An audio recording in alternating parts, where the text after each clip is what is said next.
Good evening students, जय श्री राम सबको। Welcome back to my YouTube channel @चंद्रमल्लिक 8052।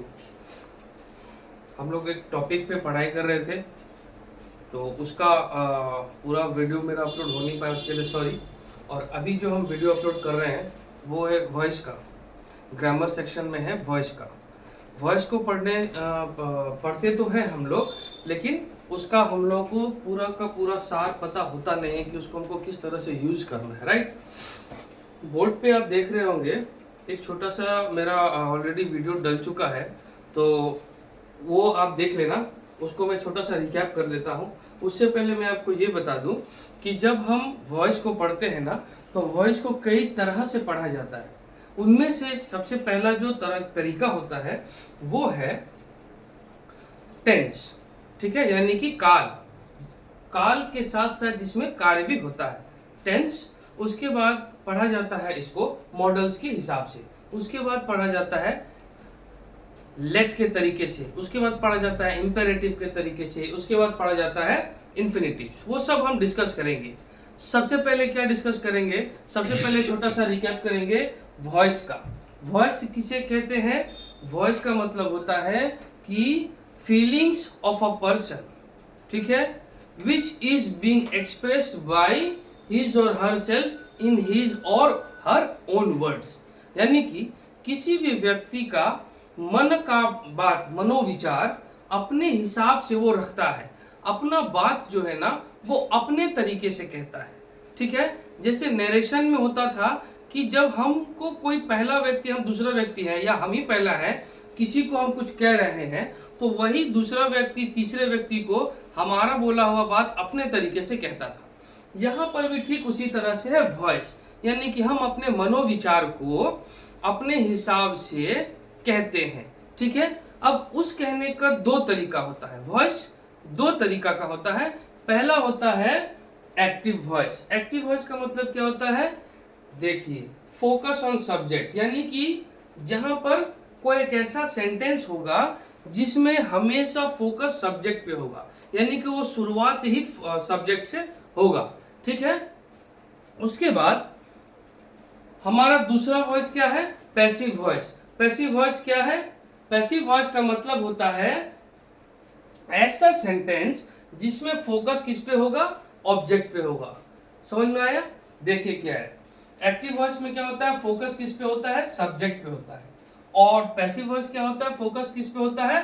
ऑब्जेक्ट पे होता है। देखिए यही डिफरेंस है, ठीक है। ओके, तो हम क्या सीखे? वॉइस का मतलब क्या होता है? Feelings of a person being expressed by his और हर। मनुष्य मतलब क्या? कोई भी मेल और फीमेल वर्जन में है ना, तो feelings of a person being expressed in his और हर ओन वर्ड्स, ठीक है। ओके, उसके बाद क्या है? वॉइस दो तरीके के हैं, active voice and passive voice. Active voice का मतलब क्या होता है? When in the given sentence when we put prime focus on subject, यानी कि दिए हुए वाक्य में सबसे पहला फोकस किस पे होता है? सब्जेक्ट पे होता है। उसके बाद पैसिव क्या है? पैसिव में होता है in the given sentence when we give prime focus on object, ठीक है। ओके, ठीक। उसके बाद देखिएगा एक्टिव वॉइस का जो मेन स्ट्रक्चर होता है वो कुछ इस तरीके से होता है। सबसे पहले हम लेते हैं क्या? सब्जेक्ट, उसके बाद हेल्पिंग वर्ब लेते हैं, उसके बाद मेन वर्ब लेते हैं, उसके बाद ऑब्जेक्ट लेते हैं, ठीक है। ओके, पैसिव में क्या होता है? देखिए स्टार्ट किससे होता है? ऑब्जेक्ट से होता है। उसके बाद क्या लेते हैं? हेल्पिंग वर्ब लेते हैं। उसके बाद क्या लेते हैं? मेन वर्ब का थर्ड फॉर्म। जितना भी पैसिव वॉइस वर्ल्ड का होता है ना, उन सब में हमको वर्ब का थर्ड फॉर्म लेना पड़ता है, ठीक है। उसके बाद एज पर द डिमांड हमको बाय लेना पड़ता है, और फिर क्या होता है? सब्जेक्ट एंड में आता है। हम प्राइम फोकस पैसिव में किस में करते हैं? ऑब्जेक्ट में करते हैं, तो सब्जेक्ट क्या हो जाता है? लास्ट में पहुंच जाता है। यही हमारा तरीका है, तो इसको आप देख लीजिए। इसके बाद हम आएंगे, आपको बताएंगे एक्टिव और पैसिव वॉइस को हम किस तरह से चेंज करेंगे टेंस के हिसाब से। टेंस तो हम लोग पढ़े ही होंगे, और मेरा वीडियो अपलोड है, आप लोग वहां से टेंस देख सकते हैं। टेंस का मतलब क्या है? बड़े इजी भाषा में मैंने आपको समझाया था ना, टेंस का मतलब क्या होता है? Accumulation of work and time, यानी कि ऐसा स्टेटमेंट, ऐसा सेंटेंस होगा जिसमें समय और कार्य दोनों का बोध होगा, है ना। सिंपल सी बात है, राम ईट्स ब्रेकफास्ट, यहाँ पे देखो काम हो रहा है ना, तो काम जहां होता है वहां समय लगता है ना, तो टेंस के हिसाब से हम पढ़ने वाले हैं। इसमें भी present tense, past tense, future tense होता है, ठीक है, ओके। अभी आप ये स्ट्रक्चर देख लिए हैं, उम्मीद है आपको अभी मेरा ये समझ में आ गया होगा, ठीक है। अब हम क्या करेंगे, आपको एक्टिव टू पैसिव चेंजिंग सिखाएंगे, स्ट्रक्चर के हिसाब से कैसे चेंज किया जाएगा और वो टेंस के तरीके से, ठीक है, ओके। आइए जल्दी से हम लोग देख लेते हैं।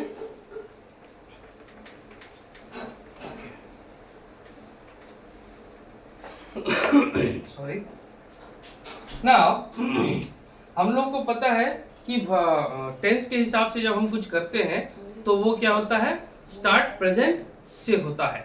और प्रेजेंट टेंस का सबसे पहला क्या पार्ट है, प्रेजेंट इंडेफिनिट। इंडेफिनिट वर्क है ना, पहला वर्क है, ओके। तो शुरुआत किससे करेंगे, प्रेजेंट से करेंगे, ओके।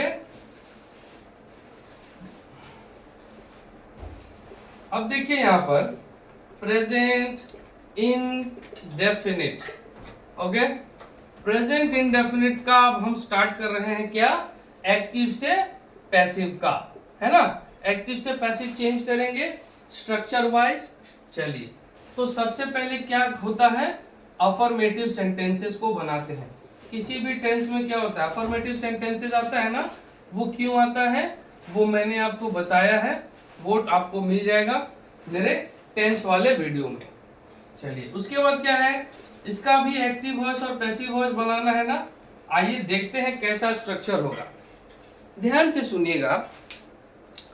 जितना भी टेंस हम लोग पढ़े हैं, जितना भी टेंस का स्ट्रक्चर हमने पढ़ा है, चाहे वो प्रेजेंट इंडेफिनिट का हो, प्रेजेंट कंटिन्यूअस का हो, प्रेजेंट परफेक्ट का हो, ठीक है, या प्रेजेंट परफेक्ट कंटिन्यूअस का, जो भी हो, वो सारा का सारा हमने जो पढ़ा है वो सारा का सारा क्या है, एक्टिव वॉइस का स्ट्रक्चर है।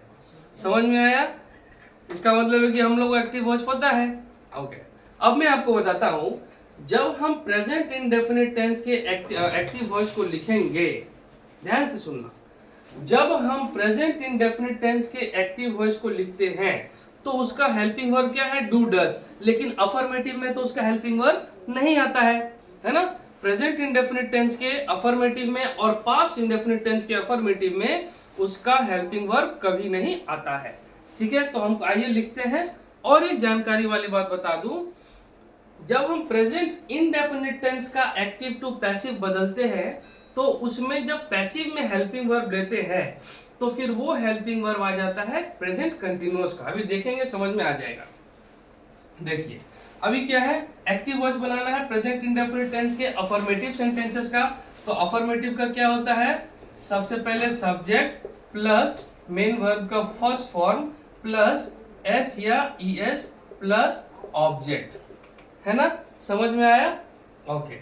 उसके बाद पैसिव वॉइस में स्टार्ट किससे करते हैं, ऑब्जेक्ट से करते हैं। तो ऑब्जेक्ट आ जाएगा पहले, मैं शॉर्ट फॉर्म लिख रहा हूं, ठीक है, आप समझ जाइएगा।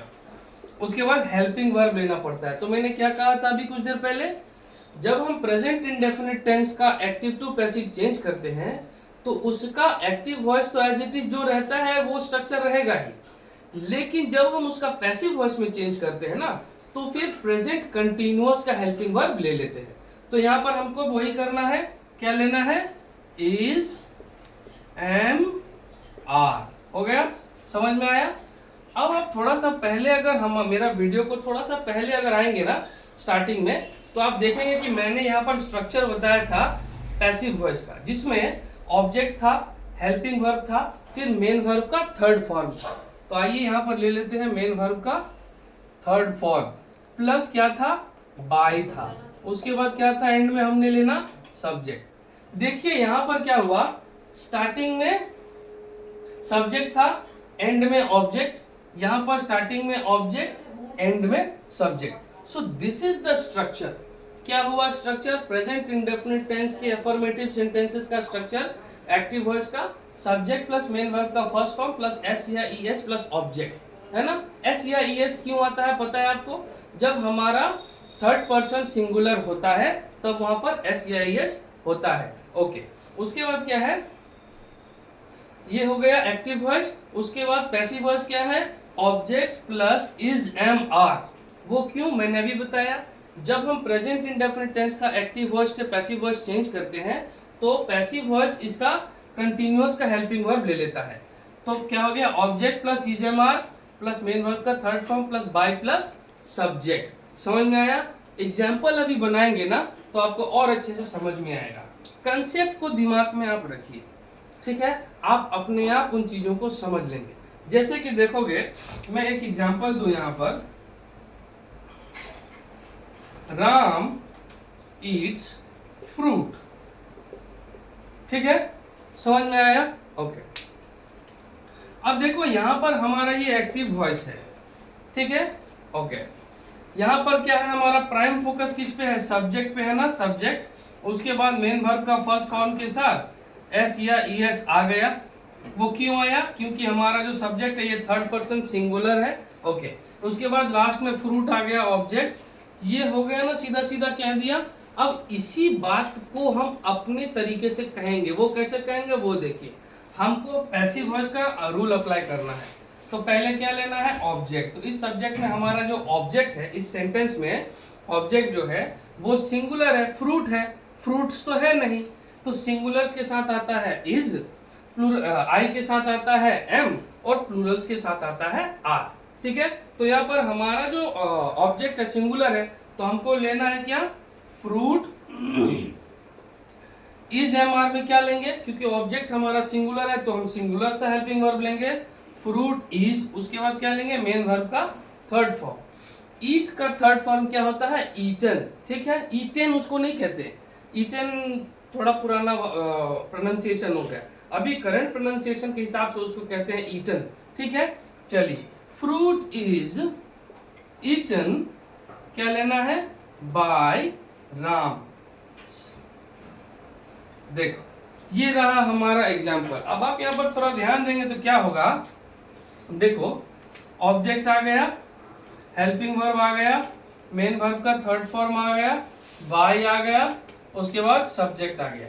ये देखिए ऊपर वाला देखिए, सब्जेक्ट मेन वर्ब का फर्स्ट फॉर्म एस या आई, सब्जेक्ट आ गया, एक्टिव वॉइस। ये हमारा पैसिव वॉइस क्या बना, object is am are, is ले लिया, मेन वर्ब का थर्ड फॉर्म ले लिया, बाय ले लिया और सब्जेक्ट आ गया।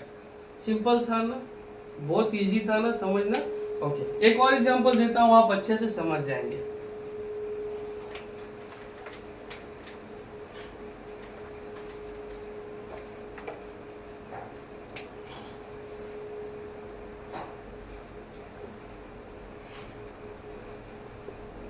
साधना प्लेज फुटबॉल, साधना प्लेज फुटबॉल, ठीक है। ओके, तो यानी कि ये एक्टिव वॉइस हमने क्या किया, साधना प्लेज फुटबॉल। उसके बाद इसका पैसिव वॉइस कैसे बनेगा, पैसिव वॉइस बनेगा फुटबॉल, क्योंकि ये सिंगुलर ऑब्जेक्ट है तो सिंगुलर ऑब्जेक्ट के साथ singular helping verb, football is played. Play का थर्ड फॉर्म क्या होता है, प्लेड। क्या बन जाएगा, फुटबॉल इज प्लेड बाय साधना। देखो कैसे स्ट्रक्चर बन गया, समझ में आया। प्रेजेंट इंडेफिनिट टेंस का अफर्मेटिव आएगा एक्टिव टू पैसिव चेंज में, वो इसी स्ट्रक्चर से बनेगा, ठीक है। दो एग्जांपल मैंने आपको दे दिए, आई थिंक आपको समझने के लिए दो एग्जांपल इनफ है। फिर भी मैं एक और एग्जांपल आपको देता हूं, जैसे कि सोहन राइड्स बाईसाइकिल। तो अब क्या था, इसको हिंदी में अगर समझेंगे तो क्या होगा, सोहन साइकिल चलाता है। अब इसी को क्या होगा, पैसिव वॉइस में बनेगा तो क्या बनेगा, साइकिल चलाया जाता है सोहन के द्वारा। समझ में आया। तो क्या होगा इसका इंग्लिश, साइकिल इज, ठीक है, साइकिल इज राइडेड बाय सोहन। समझ में आया, कितना सिंपल था ना, सिंपल था ना। तो इसी तरह से हम बनाएंगे प्रेजेंट इंडेफिनिट टेंस का अफर्मेटिव का एक्टिव टू पैसिव। ओके, जल्दी से मैं आपको इसका नेगेटिव भी बता देता हूं।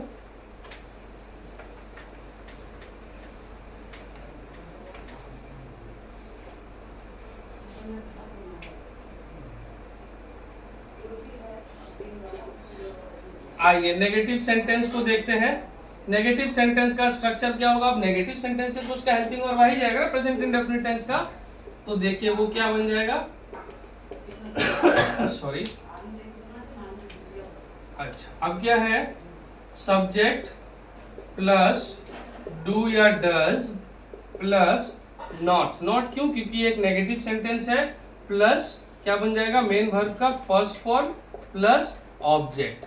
यही बनता है ना, subject plus do does plus not plus main verb का first form plus object present indefinite tense का नेगेटिव है। इसके बाद इसका पैसिव वॉइस कैसे बनेगा? शुरुआत ऑब्जेक्ट से करेंगे। इसका हेल्पिंग वर्ब डू डज लेंगे ना?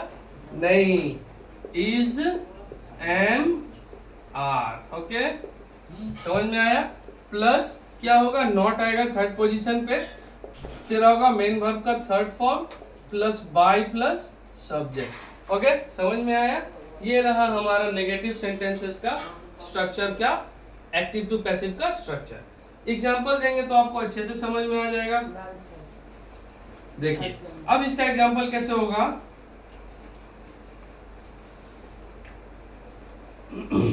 जैसे कि क्या, कोई नाम बताइए। अमित, ठीक है।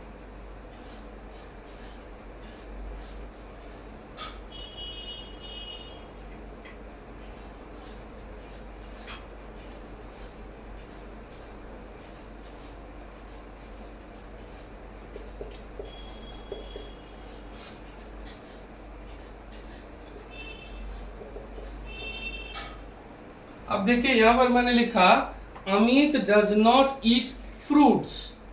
आप इस एक्टिव वॉइस को अगर पढ़ेंगे ना तो इसका जब आप ऑब्जेक्ट में जाएंगे आपको समझ में आएगा ना कि अमित फ्रूट नहीं खाता, मैंने फल नहीं खाता है, तो ये प्रेजेंट इंडेफिनिट टेंस का नेगेटिव सेंटेंस है। अब देखो इसमें देखने वाली बात क्या है कि हमारा ऑब्जेक्ट सिंगुलर है कि प्लूरल है ना? ओके, ऑब्जेक्ट क्या है? सिंगुलर है कि प्लूरल है। तो अब पैसिव वॉइस में चेंज होगा ना। ओके, तो क्या हो जाएगा? फ्रूट्स।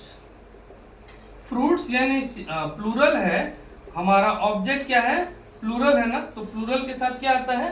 आर आता है, तो बन जाएगा fruits are not eaten by Amit. समझ में आया? अगर यहां पर मान लो फ्रूट्स के जगह पर सिर्फ फ्रूट होता तो यहां पर आर के जगह पे इज होता। या समझ में आपको? यही आपका है, यह है क्या स्टेट ऑफ माइंड समझने का, क्योंकि एक्टिव वॉइस में ना शुरुआत हमको सब्जेक्ट से करना पड़ता है, लेकिन उसी को जब हम पैसिव वॉइस बनाते हैं तो शुरुआत हमको हमेशा ऑब्जेक्ट से करना पड़ता है, तो ध्यान हमको ऑब्जेक्ट पे देना पड़ता है। ठीक है? ओके,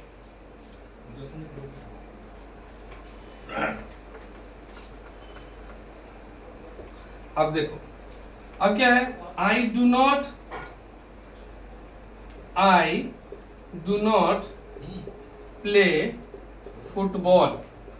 ये हुआ नेगेटिव एक्टिव वॉइस का। इसका पैसिव वॉइस कैसे बनेगा? Football is not played by me. Me क्यों? क्योंकि आई सब्जेक्ट से ऑब्जेक्ट की तरफ जब जाता है तो मी में चेंज हो जाता है। उम्मीद है आपको ये नेगेटिव और अफर्मेटिव और नेगेटिव समझ में आया होगा। हमारा नेक्स्ट वीडियो जो आएगा उसमें मैं आपको इंट्रोगेटिव और डबल इंट्रोगेटिव भी बताऊंगा, उसके बाद प्रेजेंट कंटिन्यूअस भी बताऊंगा। आज प्रेजेंट को खत्म करेंगे हम लोग। Thank you.